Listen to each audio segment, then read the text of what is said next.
Kalau orang tua nan bapusako, pandai maatak maetokan, pandai maagak magihan, pandai mauleh rumin putih, mau jisa muik dalam batu.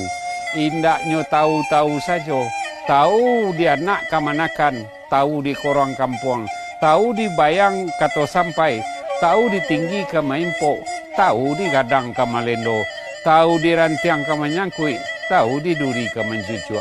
Itu nampatui kita pakai. Kalau jadi orang tua, walau tak tunggu tagu lampai, indak kerusak rumah tangga. Itu nampatui kita pakai. Kalau orang tua bapusako. Walaupun secara umum orang tua bapusako konya ketek mata.